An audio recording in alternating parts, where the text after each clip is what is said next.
Сейчас мы покажем вам фотографию из еще одного города на Донбассе. Фотография сделана в Попасной, это уже захваченный город в Луганской области.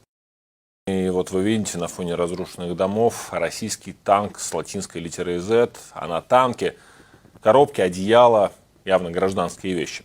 Украинка Алина Коренюк, которая бежала из родной Попасной от войны в Великобританию, обратилась к BBC и сообщила, на этой фотографии она опознала свои вещи. Ее дом находится в 5 минутах от этого места на фотографии, и Алина говорит, что в серой коробке новый бойлер, который она планировала до войны установить в своем доме. Ее семья также опознала скатерть из летнего дома, новые простыни с рисунками Дисней для детей, красное одеяло, постельным бельем, что-то прикрыто.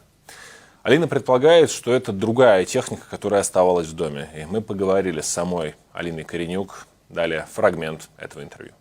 Что удерживало? Вы же понимаете, в 2015 году все как бы более или менее устаканилось. Город, местные власти заключали гранды, выигрывали их. Город отстроили очень хорошо. То есть у нас были шикарные дороги, шикарные площадки. Делали все для того, чтобы люди жили. И шло восстановление. У нас поставили фонтаны. Ну, то есть какие-то вещи, то есть город ожил. Поэтому все жили, все строили планы, кто-то покупал магазины, кто-то устраивался, менял работы. Ну, это, понимаете, это тяжело, бросить все и уехать. Несмотря на то, что частично был разрушен дом у мамы, никто никуда не уехал. То есть его восстановили, и она там жила дальше, да. Сейчас это не 14-й год был, однозначно. Это было по всей территории Украины. То есть утром я проснулась в 5 часов, в 5:30 утра, и была полномасштабная война, скажем так. Нас собрали всех на месте моей работы, где я работала, рассказали все нюансы, и нашей семьей было решено, что мы выезжаем в город Кривой Рог. Выезжали мы уже под бомбежками, то есть у меня дети просили закрыть окна. Я была за рулем, да, муж поехал на своей машине. Случилось так, что мы в разное время выезжали немножко. Я выезжала первая, он после меня. И меня дети даже просили закрыть окна, потому что были слышны взрывы. Я их не могла закрыть чисто потому, что мне нужно было понимать, это к нам прилет, от нас прилет. 23 февраля мы праздновали день рождения кума. И 23 февраля я последний раз ночевала дома. И я никогда не думала, что 24 февраля мы будем в попыхах собираться, и все, что я возьму с собой, вот с тем я и останусь. Поэтому строить планы на жизнь, мы уже их строили, скажем так. Как будет дальше, не могу сказать. На данный момент мы приехали сюда с детьми по программе Homes the Ukraine. Официально мы тут находимся полгода. Я уже подала документы на BRP, это продление 3 года. Это просто, чтобы оно было. Как жизнь дальше сложится, не знаю, честно. Душа болит, спать не ложусь, как и все, наверное, до того момента, пока не перечитаю все новости, освободили, не освободили, что случилось вообще по всей территории Украины. Не хочу подставлять людей, но сегодня была возможность попасть ко мне в дом у людей, которые приехали, и позвонить и сказать, что у тебя нету того.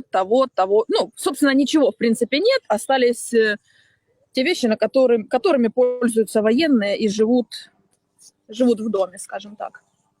По поводу бойлера. Его заметил муж, и это не бойлер, это газовый котел, который мы покупали в торговой сервисной сети «Эпицентр» до Нового года, чтобы установить в новую кухню. Муж мне прислал Viber, WhatsApp сообщение о том, что ты ничего странного не замечаешь.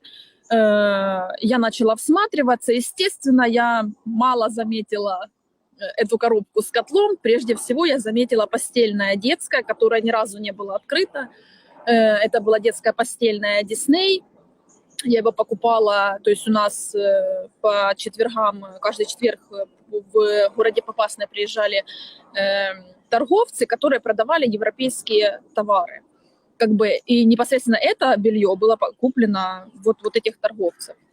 Плюс, всматриваясь дальше в фотографию, я узнала старое покрывало, которое мы брали на природу, и зеленую скатерть, которая лежала у меня, ну, можно сказать, на кухне в шкафчиках. Это тоже старая скатерть, но тем не менее.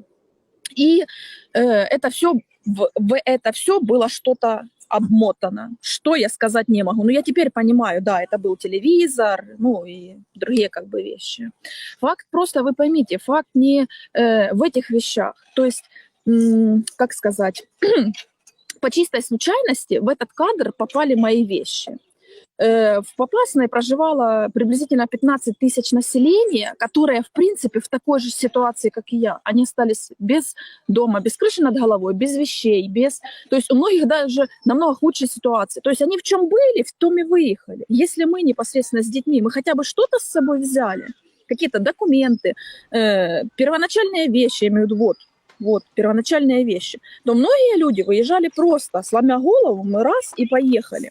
Просто для того, чтобы спастись. Просто хочется донести, что факт не просто в вещах, а факт в том, что нас просто мало того, что уничтожали, нас еще и грабят. То есть разграбили даже последнее, все, что недоуничтожили. Таких историй множество, да. Как бы мы же все равно, как бы непосредственно от того, что я нахожусь здесь, мы общаемся с многими людьми. Интернет никто не отменял, как бы мы живем все в цивилизованных странах, поэтому историй много, да, тех людей, которые, у которых просто все вывозят. И мало того, сотрудники, я не знаю, как правильно назвать, ЛНР, которые зашли к нам в город, они сами снимают видео, и на этих видео на заднем плане видно бытовую технику, но они же ее не в заброшенные дома заносят, они ее выносят и вывозят.